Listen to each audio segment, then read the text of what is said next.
Welcome back to another English practice session. আগের structure ক্লাসে আমরা শিখেছি আগে কেউ কিছু ছিল বা আগে কারো কোনো পরিচয়, সম্পর্ক বা অবস্থান ছিল, কিন্তু এখন আর তা নেই। এই ধরনের সেন্টেন্স কিভাবে স্ট্রাকচার অনুযায়ী গঠন হয়, আজ আমরা সেই স্ট্রাকচার দিয়ে প্র্যাকটিস করব। রিয়েল লাইফ এক্সাম্পলের মাধ্যমে শিখব কিভাবে এই সেন্টেন্সগুলো রিয়েল কনভারসেশন ইউজ করা যায়। তাই শুধু শুনলেই হবে না, আমার সাথে সাথে জোরে জোরে রিপিট করবেন। কারণ আপনি যত বেশি জোরে জোরে প্র্যাকটিস করবেন তত তাড়াতাড়ি আপনার মুখের জড়তা কেটে যাবে। আর যখনই আপনার মুখের জড়তা কেটে যাবে তখনই আপনি ইংলিশে ফ্লুয়েন্টলি অ্যান্ড কনফিডেন্টলি কথা বলতে পারবেন। তো চলুন তাহলে শুরু করি আজকের প্র্যাকটিস সেশনের প্রত্যেকটি বাক্য one by one.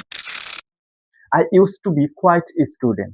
I repeat, I used to be quite a student. আমি আগে একজন চুপচাপ ছাত্র ছিলাম। He used to be my best friend. I repeat, he used to be my best friend. সে আগে আমার সবচেয়ে ভালো বন্ধু ছিল। He used to be our class captain. I repeat, he used to be our class captain. সে আগে আমাদের class captain ছিল। We used to be good neighbors. I repeat, we used to be good neighbors. আমরা আগে ভালো প্রতিবেশী ছিলাম। They used to be our regular customers. I repeat, they used to be our regular customers.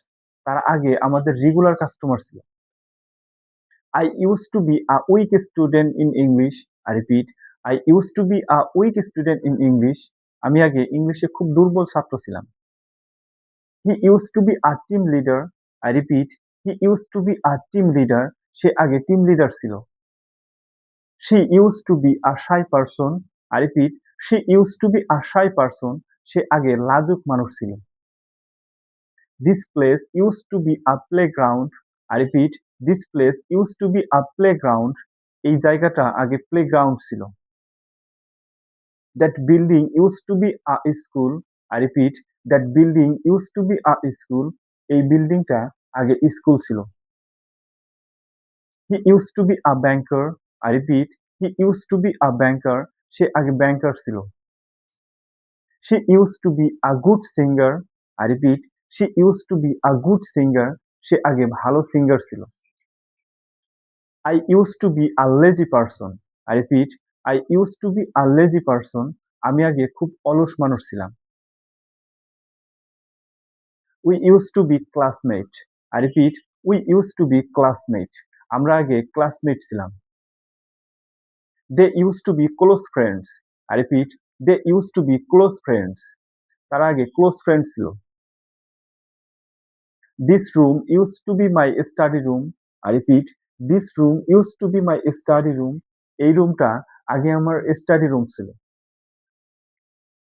He used to be the owner of this shop. I repeat, he used to be the owner of this shop. সে আগে এই দোকানের ওনার ছিল। She used to be my teacher. I repeat, she used to be my teacher. তিনি আগে আমার teacher ছিলেন। This area used to be very quiet. I repeat, this area used to be very quiet. এই এরিয়াটা আগে খুব quite ছিল। That man used to be our coach. I repeat, that man used to be our coach.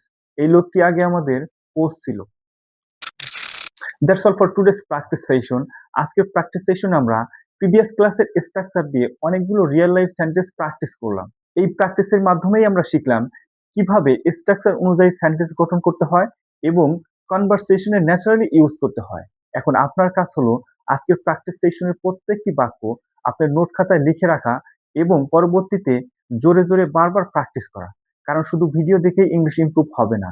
তার জন্য যত বেশি practice করবেন তত তাড়াতাড়ি আপনার ইংলিশে কথা বলার ফ্লুয়েন্সি ইমপ্রুভ হবে।